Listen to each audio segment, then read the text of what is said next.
कहानी में हमें फ्यूचर यानी कि आने वाला वक्त दिखाया गया है, जहाँ पर दुनिया को दो हिस्सों में तकसीम कर दिया जाएगा। एक हिस्से में वो होंगे जो आसाइशों में रह रहे होंगे, उनके पास हर चीज होगी, जबकि दूसरी तरफ गरीब लोग होंगे, इनके पास कुछ भी नहीं होगा, यहाँ तक कि हॉस्पिटल तक नहीं होंगे। यहाँ पर मौजूद लोगों को एक मौका दिया जाता है, जहाँ पर इन्हें दूसरे हिस्से में जाने की सहूलत दी जाएगी, वो हिस्सा जहाँ पर इन्हें सब कुछ मिलेगा और ये अच्छी जिंदगी गुजारेंगे। अब जब ये 20 साल के हो जाते हैं तब इन्हें वही टेस्ट देना पड़ता है, जिसमें ये पास होंगे तो इन्हें दूसरे हिस्से में भेज दिया जाएगा। इस टेस्ट को द प्रोसेस का नाम दिया जाता है। इस टेस्ट में सिर्फ और सिर्फ 3% लोग ही चुने जाते हैं।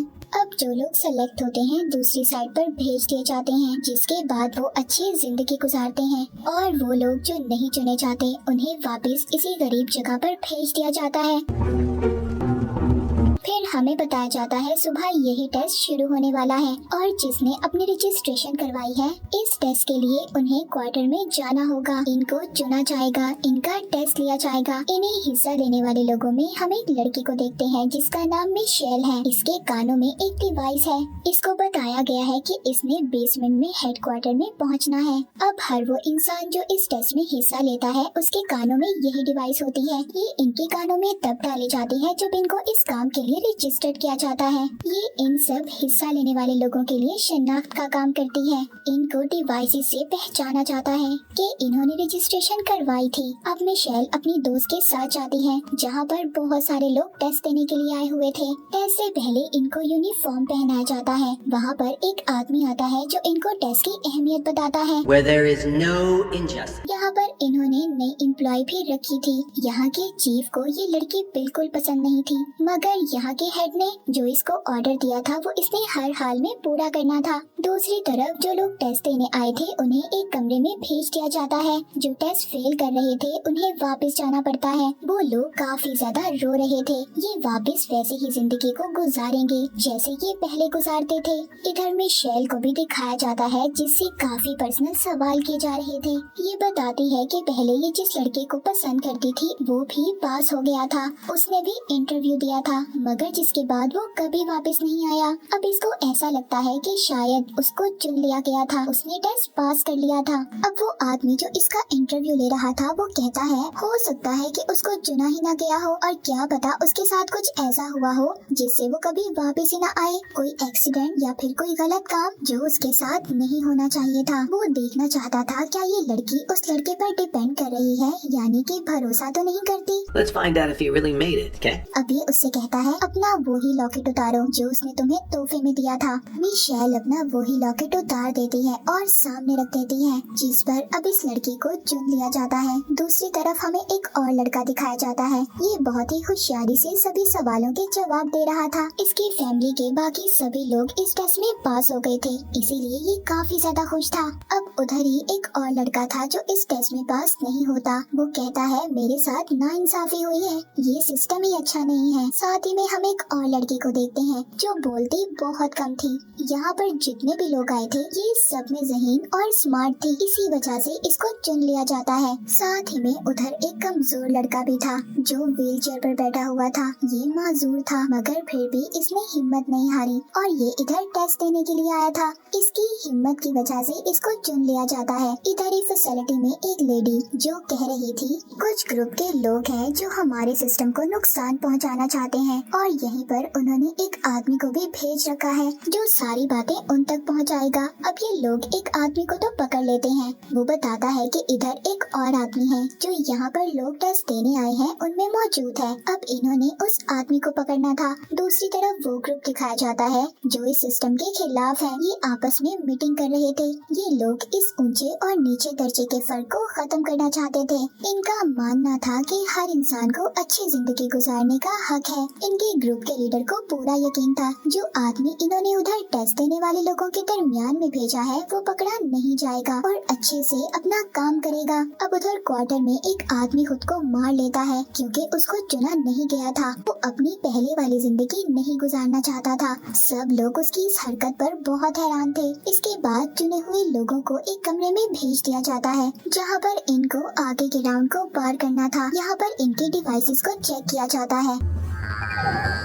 वही डिवाइस जो इनकी शिनाख्त का काम करेगी। इनको पता करना था कि ये सब लोग रजिस्टर्ड हैं और साथ ही साथ इन्हें ये भी पता करना था कि वो आदमी उस ग्रुप का इनके दरमियान में तो नहीं जो ग्रुप इनके खिलाफ है। फिर इधर वही स्मार्ट लड़की जो सबसे ज्यादा ज़हीन थी, वो अपने सामने खड़े लड़के के कान पर स्टिचेस यानी टांकों को देखती है। वो ये देखती है वो स्टिचेस वैसे नहीं थे जैसे सबके कानों के पीछे थे, और उसके कान में डिवाइस भी नहीं थी। वो कहती है तुम फ्रॉड हो। अब उस लड़के को स्कैन करने के लिए ले जाया जाता है। इस लड़के का नाम रेफल था, मगर वो लड़का रजिस्टर्ड था। इस लड़की को समझ आ गई थी कि कहीं ना कहीं तो कुछ गलत है, मगर इस बारे में ये किसी को कुछ नहीं बताती। मगर इसको अब इस लड़के पर शक हो गया था।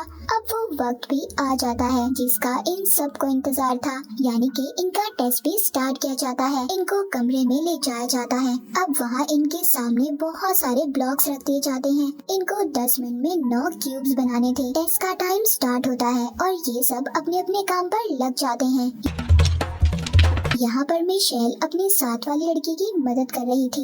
आखिर में ये खुद रह जाती है। टाइम खत्म हो रहा था। अब ये जिस लड़की की मदद कर रही थी वो लड़की अब इसकी मदद करती है। इधर राफेल भी अपने क्यूब्स बना रहा था और साथ वाले लड़के से क्यूब्स को चोरी भी कर लेता है। अब बाद में टेस्ट के रिजल्ट को दिखाया जाता है। यहाँ पर ये राफेल, ज़हीन लड़की, मिशेल और वो लड़की जो इसकी मदद कर रही थी सभी पास हो जाते हैं। अब जब राफेल बाहर आता है जिसने क्यूब्स को चोरी किया था और ज़हीन लड़की को भी उस पर शक था, सभी उधर कह रहे थे कि तुम चीटर हो। इसकी सबके साथ लड़ाई हो जाती है और सब इसको मारते हैं। अब ज़हीन लड़की इसके पास आती है और कहती है मैं जानती हूँ तुम्हारी रजिस्ट्रेशन झूठी है, तुम मेरी बात मानो, मेरे साथ रहो, तब मैं तुम्हारे बारे में किसी को कुछ नहीं बताऊंगी, और अगर तुम मेरी बात नहीं मानोगे तो मैं हेड को जाकर बता दूंगी कि तुम धोखेबाज हो। अगले सीन में एक लेडी को मिशेल और उसकी दोस्त पर शक हो रहा था। उन्हें ये लग रहा था इन दोनों में से कोई है जो हमारे खिलाफ उस ग्रुप से मिला हुआ है। वो लेडी कहती है मुझे सच बताओ, तुम में से कौन है जो ग्रुप के साथ मिला हुआ है, वरना तुम दोनों को मार दिया जाएगा। मिशेल अपनी दोस्त के कान में कहती है ये हमें क्या मारेगी, हमें इसको मार देंगे। जिसके बाद ये दोनों प्लान बनाते हैं और प्लान के मुताबिक मिशेल की दोस्त उस लेडी पर हमला करती है, मगर मिशेल अपना प्लान बदल देती है और हमला नहीं करती। इसने ये सब कुछ इसलिए किया था ताकि सारा शक इसकी दोस्त पर आए। दरअसल मिशेल ही थी जो उस ग्रुप के साथ मिली हुई थी जो इनके खिलाफ था। इसको ये बात पता थी कि जिस ग्रुप के साथ मिलकर ये काम कर रही है इसमें सबकी भलाई है, और इसीलिए इसने अपनी दोस्त की कुर्बानी दे दी। और यहाँ पर हमें ये भी पता चलता है कि इसने जिस लड़के की कहानी बताई थी जिसको ये पसंद करती थी, जो यहाँ पर गेम खेलने आया था, वो असल में इसका भाई था, और ये उस जगह पर इसलिए जाना चाहती थी जहाँ पर सब अमीर लोग रहते थे ताकि ये वहाँ जाकर अपने भाई को ढूंढ सके। इसके बाद हम माजूर लड़के को देखते हैं। उसकी पिछली जिंदगी के बारे में दिखाया जाता है। उसके डैड ने इतनी बड़ी खामी होने के बावजूद उसको पाला और उसे बताया कि तुम टेस्ट को पास कर सकते हो। उन्होंने उससे कहा कि तुम टेस्ट पास कर उस जगह पर जाओ जहाँ पर सब अमीर लोग रहते हैं, अपनी जिंदगी अच्छे से गुजारो। You know that the process doesn't care if you... उधर जब इसका फिजिकल टेस्ट यानी जिस्म का टेस्ट होता है, डॉक्टर इसको इंजेक्शन लगाती है। इसको पहली बार अपनी टांगों में दर्द महसूस हो रहा था। डॉक्टर इसको बताती है अगर तुम टेस्ट पास करके दूसरी अमीर कम्युनिटी में जाओगे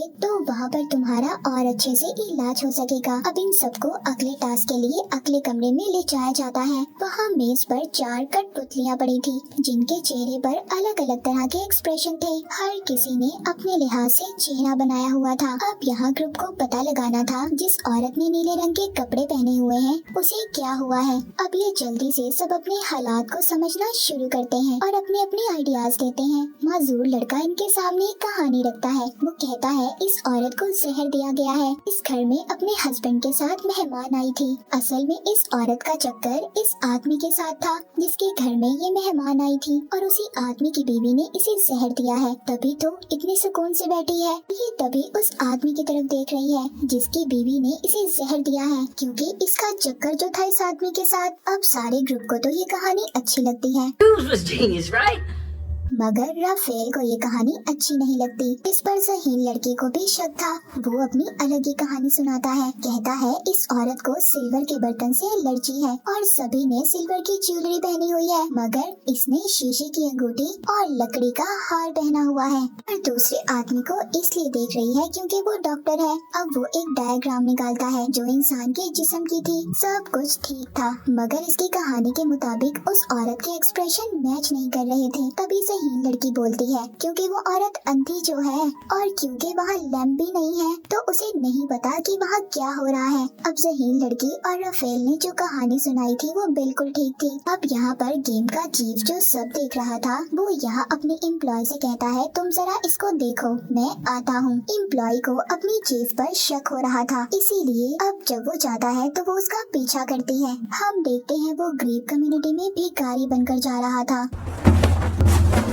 हर ग्रुप को अगले टास्क के लिए ले जाया जाता है। वहाँ पर इनको 6 कॉइन्स दिए जाते हैं, मगर यहाँ पर 7 लोग थे। इनको यहाँ पर ये फैसला करना था कि इन्हें एक बंदे को निकालना होगा। इनको 15 मिनट का टाइम दिया जाता है। आखिर में जो कॉइन के साथ बाहर जाएगा वही पास होगा। अब राफेल कहता है मेरे पास कॉइन है और मैं बाहर जाना चाहता हूँ, पर तभी एक लड़का इसको मारता है और उससे कॉइन लेने की कोशिश करता है। इसके बाद ये सब सोचते हैं क्यों ना हम सब लोग वोट करें। सब राफेल को निकालने का वोट करते हैं, मगर मिशेल यहाँ पर वोट ज़हीन लड़की के लिए करती है कि इसको बाहर निकालना चाहिए। ज़हीन लड़की राफेल की तरफ देखती है कि ये उसका साथ देगा। अब वो उस ज़हीन लड़की का साथ देता है और कहता है मासूम लड़के को निकालना चाहिए क्योंकि ये तो जीत भी नहीं सकता। मगर वो लड़का कहता है मैं जीत गया, मेरा इलाज हो सकता है, मैं तो जीतूंगा। जिसके बाद ये सब फैसला करते हैं कि इनको किस्मत पर छोड़ देना चाहिए। अब उधर वो एम्प्लॉय जिसको चीफ नजर रखने का बोल कर गया था वो ग्रुप पर नहीं बल्कि चीफ पर नजर रख रही थी। उसको भी पता चल जाता है कि वो एक कैमरे से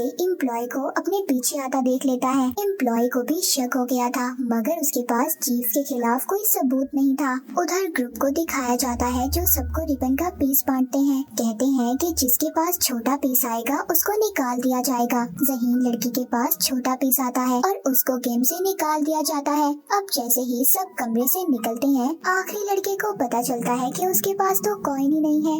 और उसको पता चलता है जब ये दूसरी लड़की के साथ बात कर रहा था तभी उस ज़हीन और स्मार्ट लड़की ने इसके कॉइन को चोरी कर लिया था। और हारने के बावजूद ज़हीन लड़की गेम में सेलेक्ट हो जाती है। कहानी के आखिर में ज़हीन लड़की कहती है कि मैं यहाँ पर जीतने आई थी और जीतने के लिए कुछ भी कर सकती हूँ। और इसी के साथ ये सीरीज यहीं पर खत्म हो जाती है।